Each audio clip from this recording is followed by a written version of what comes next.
नमस्कार। आदर्श शिक्षण संस्थान जोधपुर की ऑनलाइन क्लास में आप सभी भैया बहनों का हार्दिक स्वागत, अभिनंदन।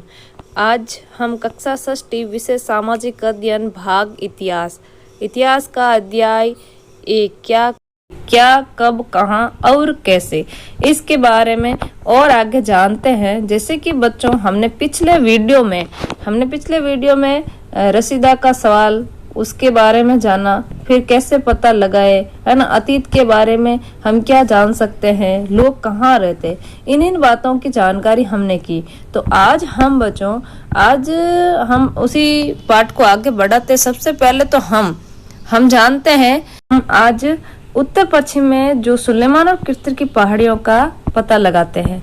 तो मानचित्र के जरिए देखते हैं। तो भारत के मानचित्र में हम देखते हैं, तो भारत के मानचित्र में ये जो दिशा है उत्तर और ये जो दिशा है ये आपके पश्चिम में, यानी उत्तर पश्चिम दिशा में हम सुलेमान और किर्तिर की पहाड़ियों को देखते हैं। तो वर्तमान में ये सुलेमान और किर्तिर की जो पहाड़ियां हैं वो ये पाकिस्तान में है। ये पहले भारत का ही हिस्सा था पाकिस्तान। तो ये जो काबुल नदी है, पाकिस्तान में काबुल नदी के दक्षिण में ये सुलेमान की पहाड़ियां स्थित है और सुलेमान की पहाड़ी के दक्षिण पश्चिम में ये किर्तिर की पहाड़ियां है। ये किर्तिर और सुलेमान की पहाड़ियां क्यों प्रसिद्ध है इसके बारे में जानते हैं। तो बच्चों सबसे इस क्षेत्र में यानी कि कुछ ऐसे स्थान थे, लगभग 8000 वर्ष पूर्व स्त्री पुरुषों ने सबसे पहले गेहूं और जौ जैसी फसलों को उपजाना यहाँ आरंभ किया था। यानी कि यहाँ पर सबसे पहले गेहूं और जौ की फसल को इन्होंने कृषि करना मतलब शुरू कर दिया, उपजाना शुरू कर दिया। और उन्होंने भेड़, बकरी, गाय, बैल जैसे पशुओं को पालतू बनाना शुरू कर दिया। यानी कि इन्होंने सबसे पहले भेड़ है, बकरी है, गाय है और बैल, इन पशुओं को इन्होंने पालतू बनाना शुरू किया। और ये लोग जो है वो गाँव में रहते थे, यानी कि किर्तिर और सुलेमान और भेड़, बकरी और गाय, बैल को ये पालतू बनाते हैं और यहाँ के जो लोग हैं वो गांव में रहते हैं। आगे बच्चों उत्तर पूर्व में गारो तथा मध्य भारत में विंध्य पहाड़ियों का पता लगाते हैं। तो हम मानचित्र में देखते हैं वापस। तो भारत के पूर्व की अगर बात करें, ये तो जो ब्रह्मपुत्र नदी है जो हिमालय के समांतर चलती है, और ये ब्रह्मपुत्र नदी के दक्षिण में यानी कि अपने भारत का जो राज्य है मेघालय में ये गारो पहाड़ियां स्थित है।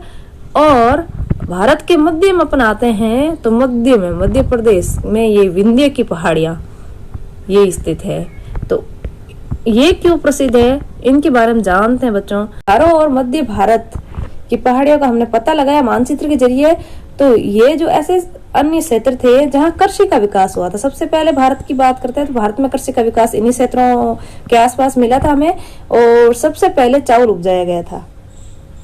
और वे स्थान विंध्य के उत्तर में स्थित है। आगे हम देखते हैं बच्चों, मानचित्र पर सिंधु तथा इसकी सहायक नदियों का पता लगाने का प्रयास करो। तो हम मानचित्र को वापस पुनः देखते हैं। तो ये जो सिंधु नदी है ये हिमालय से निकलती है ना, हिमालय से निकलती है। और इसकी जो सहायक नदी है ना, ये भी हिमालय से ही निकलती है, सहायक नदियां। तो झेलम है, चिनाब है, रावी है, व्यास है, सतलुज है, ये सारी की सारी नदियां झेलम नदी में मिलती है और झेलम नदी जाकर के सिंधु नदी में मिलती है। यानी सहायक नदियां उन्हें कहते हैं जो एक बड़ी नदी में मिल जाती है, प्रमुख नदी में मिल जाती है। लगभग 4700 वर्ष पूर्व इन्हीं नदियों के किनारे कुछ आरंभिक नगर फले फूले और गंगा तथा इसके सहायक नदियों के किनारे तथा समुद्र तटवर्ती इलाकों में नगरों का क्या होता है, विकास होता है। लगभग 2500 वर्ष पूर्व होता है। तथा इसकी सहायक नदी सोन का पता लगाओ। तो मानचित्र में देखते हैं बच्चों, ये आपकी गंगोत्री से निकलती है गंगा, और ये गंगा के दक्षिण से आती है ये सोन नदी जो गंगा में मिल जाती है। गंगा है प्रमुख नदी और सोन गंगा की सहायक नदी है। तो ये क्यों प्रसिद्ध है? तो ये गंगा के दक्षिण में इन नदियों के आसपास का जो क्षेत्र है वो प्राचीन काल में मगध था। वर्तमान में इस क्षेत्र को हम बिहार के नाम से जानते हैं। इसके शासक बहुत ही शक्तिशाली थे और उन्होंने एक विशाल राज्य स्थापित किया था। देश के अन्य हिस्सों में भी ऐसे राज्यों की स्थापना की गई थी। लोगों ने सदैव उपमहाद्वीप के एक हिस्से से दूसरे हिस्से तक यात्रा की।